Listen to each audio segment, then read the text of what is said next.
उन्हाच्या या कडाक्यामध्ये परत आम्ही निघालो देवदर्शनासाठी. तर यावेळेस फक्त आम्ही दोघं नाही तर अख्खी फॅमिली निघाली देवदर्शनासाठी. तर बघू शकता ऊन किती जास्त आहे आणि दुपारचे वाजले होते जास्तीत जास्त 2:30.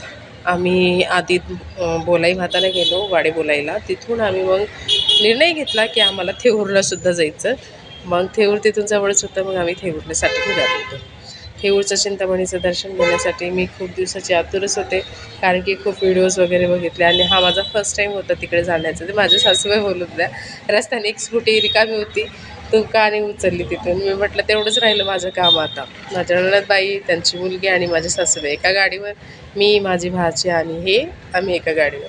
तर असंच रस्त्याचा आनंद घेत घेत आम्ही निघालो आणि बघू शकतात म्हणजे दोन्ही साईडे रोडाच्या दोन्ही साईडला हिरवंगार रान असं पसरलेलं होतं. इकडे काही ठिकाणी जर बघितलं ना तर शेती खूप लोकांकडे आहे आणि खूप छान प्रकारे त्यांनी जपून ठेवलेली आहे. खूप सुंदर असं वातावरण होतं. ऊन होतं पण तेच हिरवंगार असल्यामुळे थोडंसं थंडावा जाणवत होता. तर म्हणजे पण आत्ताच्या कंडिशनमध्ये जर बघितलं तर अकोला म्हणजे तुम्हाला माहीतच आहे विदर्भातलं सर्वात उष्णतेचं ठिकाण म्हणून ओळखलं जातं. तर त्याच्यापेक्षा कमी म्हणजे खूप पटीने पुण्यातलं वातावरण आहे. म्हणजे खूप कमी उष्णतेचं वातावरण आहे. तर बघू शकता अशा प्रकारचा हा रोड आहे आणि त्यात भाई यांची गाडी झाली पंक्चर. कसलं डेंजर ना, मे बी पंक्चर झालं काय झालं माहीत नाही आपल्याला. जाऊ द्या, आपल्याला काही करायचं, आपण आपल्या रस्त्याने मोकळं फिरत फिरत बघू शकता असा आनंद घेत निघालो. रस्त्याचा आनंद घेत होतो, गप्पा गोष्टी चालू होत्या आणि सोबतच उन्हाचे चटके बसत होते. त्यात आमच्या सासूबाईचा स्टॉल आमच्या परी मॅडमनी बांधला होता, म्हणजे माझ्या नंदाच्या मुलीने बांधला होता. तर असंच करता करता नदीच्या जवळ पोहोचलं. तर बघू शकता हीच ती नदी आहे जी मुंडव्यावरून मांजरीवरून अशी वाहत वाहत जाते पुढं. खूप सुंदर अशी ही नदी दिसून येत होती. हां, थोडंसं म्हणजे त्याच्यामध्ये झाले, पण होईल काही दिवसांनी ती पण स्वच्छ होईलच. तर अशा प्रकारे ही नदी आहे. खूप सुंदर अशी नदी दिसून येत होती. असं ओलांडत आम्हाला तिथं एक वळण आलं, ज्या की वळणावर ऑलरेडी ॲक्सिडेंट झाला होता. आय एम सॉरी, मी तुम्हाला ते दाखवू नाही शकत. खूप जबरदस्त असा फोर व्हीलरचा ॲक्सिडेंट झाला होता. चौकडे काचा पडलेल्या होत्या आणि ट्रॅफिक पण खूप होती. मी ते तुम्हाला दाखवू नाही शकत. मी ते समोर जाण्याआधीच तुम्हाला सांगते, कारण की व्हिडिओ तिथून मी स्किप करणार आहे त्याच्यामुळे. कारण की मला बघतानाच एकदम भयंकर ते म्हटलं तुमच्यासोबत शेअर न करताच आपण समोर व्हिडिओ स्टार्ट करूया. तर बघू शकता नदी किती सुंदर दिसते, हिरवंगार दिसते आणि असंच म्हणजे नाही का भारी वातावरण वाटत होतं. आणि सर्व फॅमिली, आय नो तुम्हाला सगळ्यांना माहीतच आहे की फॅमिलीसोबतचा एन्जॉय म्हणजे तो वेगळाच असतो. खूप भारी वाटतं आणि खरंच म्हणजे कधीच कुठं जायला मिळत नाही आणि त्यावेळेस आम्ही सगळे गेलो.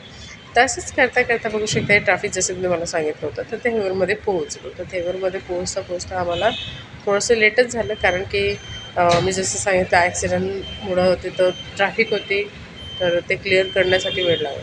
हे स्टॉलची दुकाने विचार केला येताना घ्यायचं आणि मी घेतलेही सुद्धा. तिथला व्हिडिओ नाही बनवला मी. आणि हां, असं करत करत बघू शकता समोर आपलं हे पार्किंग आहे. खूप सुंदर असे दुकानं लागलेले होते, गजरे होते आणि मला गजरा खूप आवडतात. नंतर मी गजरासुद्धा घेतला, म्हणजे मी नाही घेतला, आमच्या ह्यांनी घेऊन दिला सासूबाईसाठी आणि माझ्यासाठी. खूप भारी असं दिसून येत होतं. हे मोठं वडाचं झाड आहे, त्याच्याखाली आम्ही गाडी पार्किंग केला. तिथून पुढे निघालो आम्ही चिंतामणीचं दर्शन घेण्यासाठी. तर बघू शकता हे ग्रामविकास प्रतिष्ठान थेऊर आम्ही पोहोचलेले आहे. तर चला गणपतीचं दर्शन तुम्हाला करून देते. आतमध्ये जाताना म्हणजे नाही का गाभाऱ्यात आता त्यांनी बंदी घातलेली आहे, कॅमेरा अलाउड नाही करत आहे. पण जेवढं माझ्याकडनं होईल तेवढा परिसर तुम्हाला दाखवण्याचा मी प्रयत्न करते इथे. तर दोन्ही साईडने मंदिराच्या दोन्ही साईडने असे दुकानं सजवण्यात आलेली होती. खूप छान वातावरण होतं. ऊन होतं, पण तिथे गेल्यानंतर मनाला एक वेगळीच ऊर्जा निर्माण झालेली, एक वेगळंच वातावरण होतं. मग म्हटलं चला थोडंसं दोघी मारलेकीचं पण एक स्लोमध्ये दाखवावं.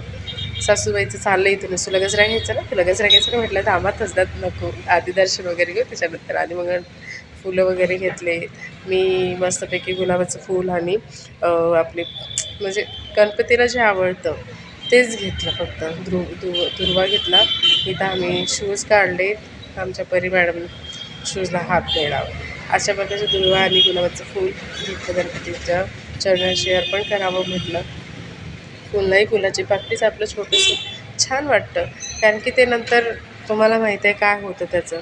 आपली श्रद्धा असते एक, त्या श्रद्धेनुसार. आणि एवढ्या उन्हात त्यांनी एवढ्या छान सुविधा करून ठेवल्या. आणि आता नुकतंच 5 तारखेला मंगळवारी अंगकारिका चतुर्थी आहे. त्याच्या रिलेटेड खूप अशी सजावट तिथे चालू होती, कलरिंग चालू होती. तर थोडं म्हणजे रश कमी होता, पण ठीक होतं. मग आम्ही म्हटलं की मंगळवारी आपल्याला तसंही दर्शन भेटणार नाही, त्याच्यापेक्षा आपण आजच जाऊयात. कारण की आज म्हणजे बाहेर पडलो आहेच, तर तसंच सगळ्यांना सुट्टी वगैरे मिळणार नाही, तर आजच करूयात आपण. तर अशा प्रकारचे आम्ही लाईनमध्ये लागण्यासाठी निघालो. कारण की तिथं लाईन लावावीच लागते. आणि आत्ता त्यांनी ते करून घेतलं आहे, तर त्याच्यामुळं प्रश्नच नाही की डायरेक्ट कोणी जाऊन दर्शन वगैरे घेईल म्हणून. तर असं भली मोठी जी रांगा लागतात ती रांगा आम्ही पार करून पोहोचलो. मी तुम्हाला तिथलं ते दाखवते की कसा आहे हे परिसर, आजूबाजूचा परिसर, प्लस मंदिर कसं आहे, मंदिर कशा प्रकारे दिसून येतं. इथं आमच्या परिमॅडम बसल्याखाली त्यांना शॉर्टकट घेण्याची इच्छा झाली होती. मग त्यांनी म्हटलं की नाही, मी शॉर्टकटच येईल. तर बघू शकता कशा प्रकारे त्या बाहेर पडतात. तर अशा प्रकारे त्या बाहेर पडतात. पण इथं त्यांनी जुगाड केला आहे म्हणजे इंटरेस्टेडली की कोणी शॉर्टकट यूज नाही करायचं, यायचं पूर्ण रांग करून जायचं. तर अशा प्रकारे आम्ही मंदिराच्या याच्यामध्ये सावलीमध्ये गेलो. तर बघू शकता असे सागाचं आय थिंक ते आहे. सागाचं पूर्ण बनवलं मला तरी असं वाटलं, पण आता माहीत नाही कशाचं. पूर्ण लाकडांचं बनवलेलं आहे. खूप शांत वातावरण होतं, खूप सुंदर होतं. लोकांचं नामस्मरण चालू होतं. ओम गणपतये नमः म्हणून लोकांचं नामस्मरण चालू होतं. रांगा लागलेल्या होत्या. परिसर खूप शांत होता, खूप म्हणजे असं स्वच्छ होता. तिथे गेल्यावर मनाला एक वेगळीच ऊर्जा मिळाली होती. मन शांत झालेलं होतं, खूप भारी वाटत होतं. तर अशा प्रकारे हे आपलं चिंतामणीचं मंदिर आहे. तिथून आम्ही येऊन दर्शन वगैरे केलं. बाहेर पडाल्यानंतर बाहेरचा असा परिसर, मग तिथून विष्णू-लक्ष्मी मंदिर हे यांचं पण दर्शन घेतलं. आणि मग आपण आपल्या, जसं मी तुम्हाला सांगितलं की आता चतुर्थीनिमित्त यांनी सजावटीसाठी मंडप टाकण्यासाठी, म्हणजे लोकांची गर्दी होणार, तर ऑब्व्हियसली त्या गर्दीमध्ये लोकांना गरम वगैरे होतं, तर मंडप वगैरे टाकतात. मंदिराला कलर वगैरे करत होते. खूप सुंदर असं वातावरण होतं आणि भारी पण वाटत होतं. तर हा माझा फर्स्ट टाईम होता थेऊरच्या चिंतामणीचं दर्शन घेण्याचा. कारण की मी खूप वेळा म्हटलं होतं, ट्राय पण केलं होतं जायचं, पण माझं होतच नव्हतं.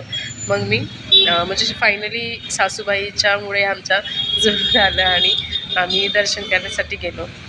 तर बघा, जसं मी तुम्हाला सांगितलं तशी यांची तयारी चालू आहे. होईल शक्य तर खरंच तुम्ही पण जावा.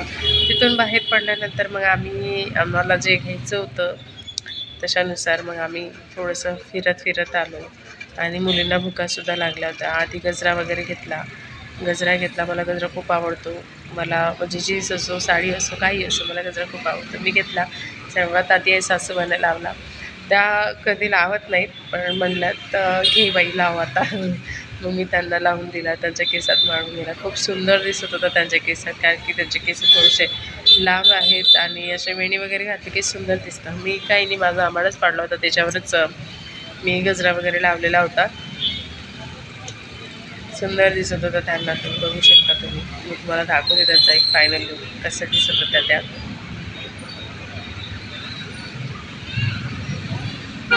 बघा, छान दिसतंय ना. मला कमेंटमध्ये सांगा त्यांना कसं वाटतं आणि मला पण कसा वाटतो. तर असं आम्ही हॉटेलमध्ये जाता वेळेस काय डिस्कस करत होतो की काय खायचं, मुलींना काय खायचं. मग त्यानंतर आम्ही मिसळ ऑर्डर केली आणि मिसळ खाल्ली. मिसळनंतर आमच्या सासूबाईंना लस्सी प्यायची होती, त्यांना लस्सी दिली. तर अशा प्रकारे आम्ही मिसळचा आनंद घेत मिसळही म्हणजे संपवण्याचा प्रयत्न केला. खूप छान अशी टेस्ट होती मिसळची पण. आणि तिथलं हॉटेलसुद्धा ते छानच होतं, रश नव्हता आणि म्हणजे खूप भारी होतं वातावरण तिथलं, खूप छान होतं. जेवण वगैरे झाल्यानंतर सगळ्यांना मग निघालो आम्ही स्वामींचं दर्शन घेण्यासाठी. हो, तर आपलं हे स्वामींच्या मंदिराकडे आम्ही वळालो. सगळं झाल्यानंतर तिथलं पण वातावरण बघू शकता, रस्ता बघू शकता. किती सुंदर असा हा रस्ता आहे. या रस्त्यामध्ये तुम्ही झाडं बघू शकता.